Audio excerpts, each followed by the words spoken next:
Welcome humanoids to Tier Set Sunday. Today, what happened is that Blizzard themselves, rather than getting these data mined, rather than scouring through the database of the beta for these, Blizzard themselves came out with a post just giving us the tier set, the set bonuses for all of the specs in Dragonflight. Now, it's important to notice that these tier sets are going to be, as Blizzard points out, much more tame, much more laid back and simple compared to what we have gotten in Shadowlands. These Shadowlands tier sets were very rotation defining, they were very powerful, they skyrocketed certain specs to be super meta, where these ones for Dragonflight are more like a 5% more crit, 10% more damage, 5% more haste, so it's not nearly as much of a completely redefining your rotation type of buff. This of course is explained by the fact that in Dragonflight we are getting a whole bunch of new talents. So to get players used to the new talents, to the new rotations and the options and the choices they're gonna have in the talent trees, they are starting with a much more tame and laid back set of set bonuses, of tier sets. Most of these are not that interesting, are not, as I said, very exciting. Look at Death Knight. Most of these ones are very basic, they are very flat damage increases, like Obliterate and Frostbite now do 15% more damage. Okay. There are some which I will put much more focus on and I think will be more entertaining for the players, which are the ones where you get to decide when they happen. The ones that proc when you use a certain ability, for example. The ones that give you agency to choose, for example, Unholy. Unholy's set bonus only starts working once you start bursting the Festering Wounds. So, until you don't burst any Festering Wound, you have no tier set. It only works then. So it's up to you completely as an Unholy Death Knight to make it work. What I like much less, on the other hand, rather than these player-directed, player-piloted tier set bonuses, are the ones that are too heavy on the RNG. When you look at Demon Hunter, for example, Havoc is quite standard. Havoc is, again, more flat damage, more flat crit chance increases for Chaos Strike and Blade Dance, that's fine. Vengeance is where it gets kind of annoying. Because while the 2-piece set bonus is some flat buffs, sure, the 4-piece set bonus gives your Spirit Bomb and your Soul Cleave a 12% chance to deal 50% more damage and make the enemies hit by those abilities deal 15% less damage to you. That's a massive benefit. 15% less damage taken is basically a defensive ability, a defensive cooldown, and then 50% more damage to Spirit Bomb, which hits for quite a lot in Mythic Plus, for example, has it tied to just a 12% chance. So not only you have no control over it whatsoever, but you also don't even know when it's going to proc. At the very least, for Blood Death Knight, you have zero control on your 4-piece set bonus, but at the very least, you know when you're losing Bone Shield charges. So eventually you know once you have consumed 10 of them and once you're getting this buff. It's not even the case for Vengeance. For Vengeance is a flat out 12% chance. Maybe it happens, maybe it doesn't, who knows. Those are the worst type for me of set bonuses because they are removing any type of agency, any type of play around you can have as a player with these bonuses for yourself and just frustrate you with RNG. Then we are back to having talents much more laid back and simple for Druid. Many of these are just going to be buffs. They are going to slot into your rotation, allow you to continue doing your rotation with no changes and just a little bit more damage because of these tier pieces, not really much changes. There are a few bits and pieces that are interesting, like Guardian Druids having Mangle be turned into an healing ability, because now Mangle heals you for 100% of your damage, so you can change the button to now turn it into a heal button, right? That could be interesting to your rotation, it adds something new. Unfortunately, while the idea is good, Mangle is shit for Guardian Druid, so it's not that interesting. But the idea was nice, if it could work with something a little bit more powerful. Another thing worth putting a lot of emphasis in is for healers, and technically also tanks, how much damage can they get?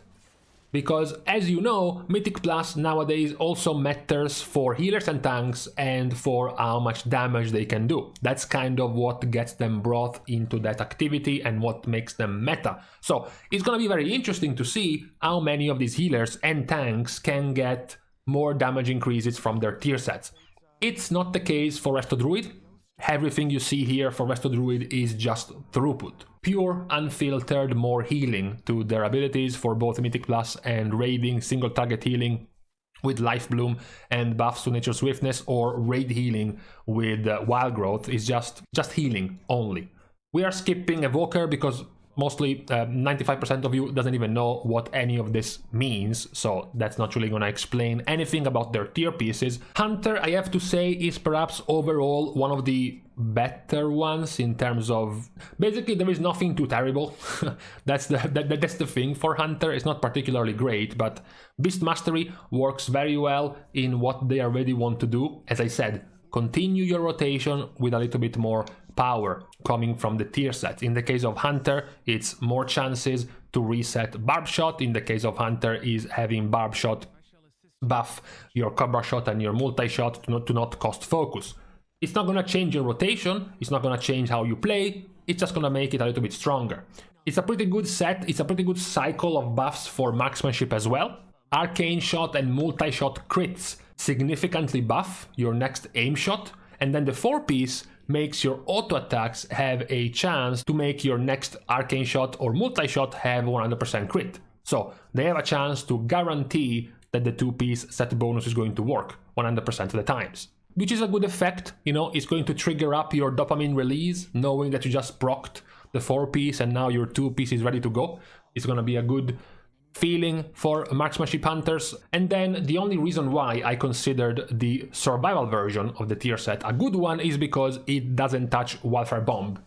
Finally, for once, there are no buffs to Wildfire Bomb. Pretty much everything else gets buffed for survival. All of your weapon abilities, rather than your bombs, gets a damage increase in the tier set bonuses. So that's a plus from me. I still have PTSD from this expansion of Survival's bombs, so that's a nice change. Then you have Mage. Mage doesn't really have much of any intrusive RNG. There are some RNG elements, but nothing too oppressive. But at the same time, it doesn't have any of these tier sets that give you a lot of agency, so to speak. Arcane is going to buff the crit of your Arcane Blast and Arcane Explosion, and then when you crit with those two abilities, you're going to increase the damage of your next Arcane Barrage. Again, it's gonna be a good effect. In your brain, without you noticing, the dopamine release of you seeing stack number 1, stack number 2, stack number 3, and finally stack number 4, and knowing that your next Arcane Barrage is going to have 40% more crit. It's gonna feel good. It's going to be a good type of buff, a good type of cycling of these set bonuses for Arcane. Fire Mage is much more passive. Fire Mage is much more...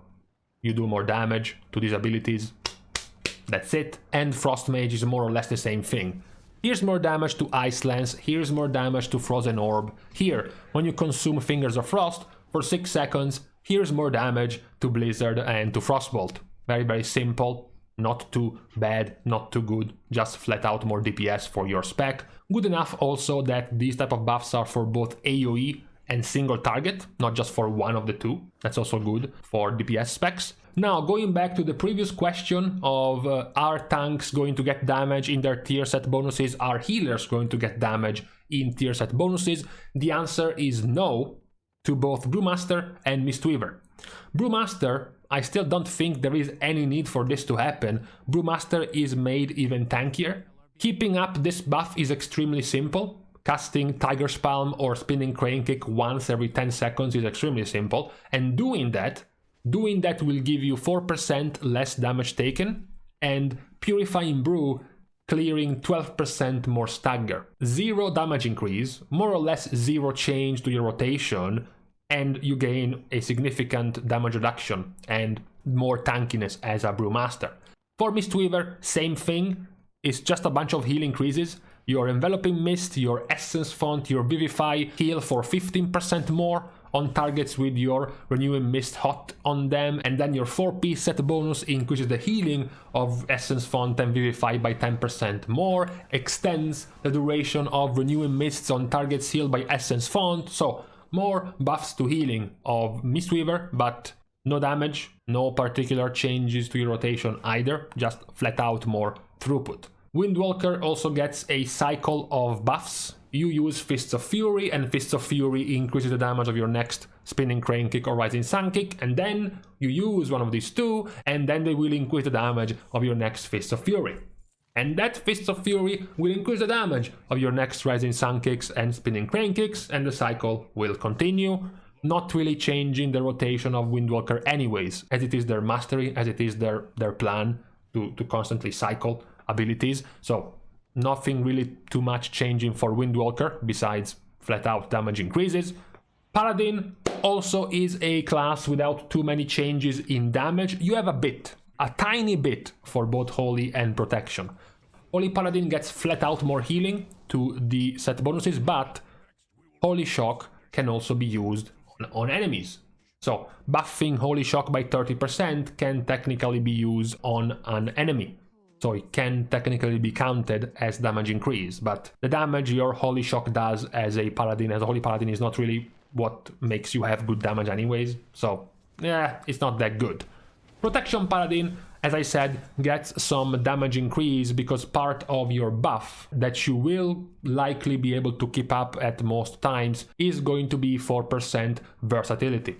So 4% more damage and 2% less damage taken.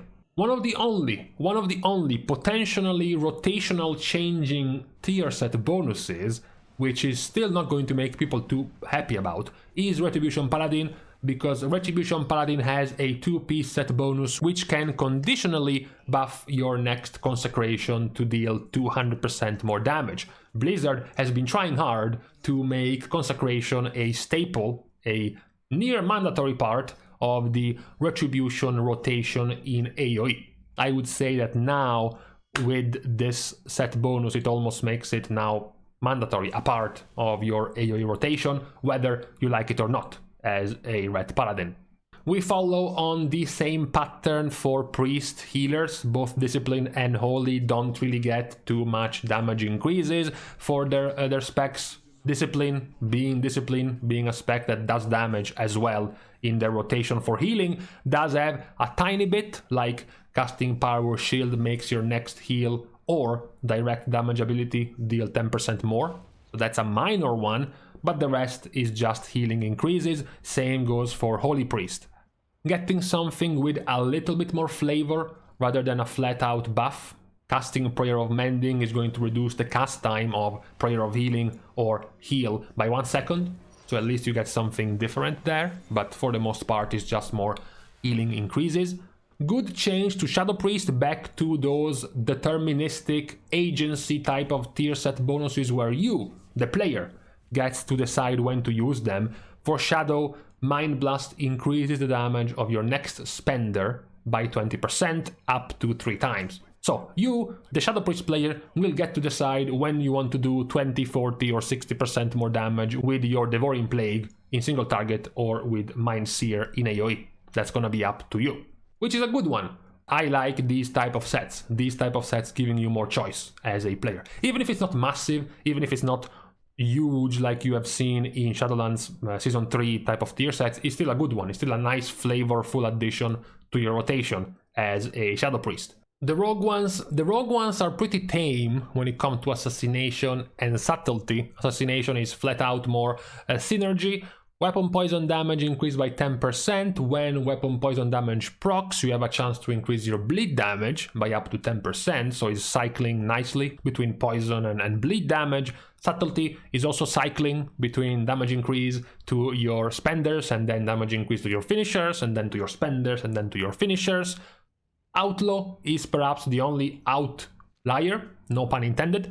The 2-piece set bonus is going to work extremely well with Dreadblades in terms of damage increase. Constantly having full combo point finisher plus 100-120% more damage to your generator into full combo points spender, rinse and repeat for the duration of Dreadblades is very, very powerful. The 4-piece set bonus also has some very powerful synergy with something like Fan the Hammer as a talent for Outlaw, so perhaps this is the one that might require some more revision from Blizzard, purely from a numbers point of view. In terms of rotation, not much changes, just about the power of the set bonuses for Outlaw. Shaman also gets another deterministic type of set bonus for Elemental, because Elemental gets its generators to give 2 to 3% more damage to your next spender, stacking up 10 times. So you, as a Shaman, get to decide after you casted enough lightning bolts, chain lightnings or lava bursts when you want to use your spender to gain this massive buff. Of course, your Maelstrom bar getting capped might also be a reason for you to stop generating this buff and actually spend your damn Maelstrom, but at the very least you have some window for making your own choice with this type of buff for Elemental. Enhancement Shaman got enhancement players triggered, because while the effect is flavorful, while the effect is nice to look at, it's gonna be quite annoying when you're trying to play the actual spec and having to manage 8 different buttons with 8 different cooldowns, and you don't even know when the cooldown is coming back, because this 4-piece set bonus is going to choose amongst 5 different abilities and randomly choose which one to reduce the cooldown of. So it is perhaps a little bit too flavorful for enhancement, you know, cut back on the spices a little bit, Blizzard, and give them something a little bit more manageable. Talking about manageable, Shaman Restoration is going to be the only healer to get back-to-back set bonuses for damage. That will work in the raid for healing and will work in Mythic Plus for damage. Why? When you put down Cloudburst Totem, you gain 10% more crit. When Cloudburst Totem expires, or you cancel it, you gain 10% more haste. And if you drop down a Cloudburst right after it has expired, then you have 10% crit and 10% haste at the same time. As I said, this is going to be working as damage, because haste and crit can be used for damage as well. So for healers, Shaman is the only one that gets tier set bonuses that can do something, not just for healing, but also for doing damage. On the other hand, for Warlock, we have one of the types of set bonuses I dislike the most, which is Affliction. First, you have an RNG proc effect which can give you 12% haste for 6 seconds, and it's completely RNG. And then the 4-piece set bonus builds upon that RNG, so that when it procs, you gain 2 charges of a buff up to 5, and then once you consume them, you do more damage with your next soul shard spender. It's just not that fun to gain this type of damage increase completely tied to an RNG element that you don't know when it's proccing, if it's proccing, how often it's proccing. It's just a little bit disappointing for Affliction. If we wanted to have a decent enough set of RNG, you can look at Demonology to make it acceptable. Because the 2-piece set bonus is whatever, 20% more damage to Demon Bolt and Fellstorm. The interesting one is that Demon Bolt has a chance to make your next Hand of Gul'dan instant and deal 50% more damage. So this RNG is tied to another ability which you might not have wanted to use immediately right after. So as you're using your Demon Bolts once in a while, the Demon Bolt effect from the tier set will proc, and you will know ahead of time that you can prepare, you can set up for your next Hand of Gul'dan being instant. This is a little bit more of a manageable RNG effect to your rotation rather than the Affliction version of the RNG element. Similar thing could have been said for the destruction effect if it wasn't so boring. Once again, Blizzard doubles down on these RNG elements for the entirety of the Warlock class. The RNG for destruction is that consuming soul shards can give you 10% more crit for 10 seconds. The extra effect of the 4-piece is that during these 10 seconds, your other abilities, pretty much all of your other abilities, are going to be splashing damage in an AoE when they crit. So the 2-piece gives you crit, and then you have 10 seconds to do splash damage with all of the crits, right? It's thematic. Unfortunately, at the moment, 2 to 10% of your damage splashing in an AoE scenario is garbage and just very disappointing. But the general idea is not that bad. Because even though there is an RNG element, then you have a window of 10 seconds where you can work on it. So you have some room to play around with that. It's not nearly as bad. Then, as a complete opposite to Warlock, which was full of RNG, Warrior, being the boomer, brute, simpleton spec, goes back to a much limited amount of RNG. The arms set bonuses are just flat out buffs to Mortar Strike, to Cleave, to Execute. The Fury buff is doubling down on Execute, 10% more crit chance on Execute and more chance to proc sudden death. Ignore the health percentages of the target.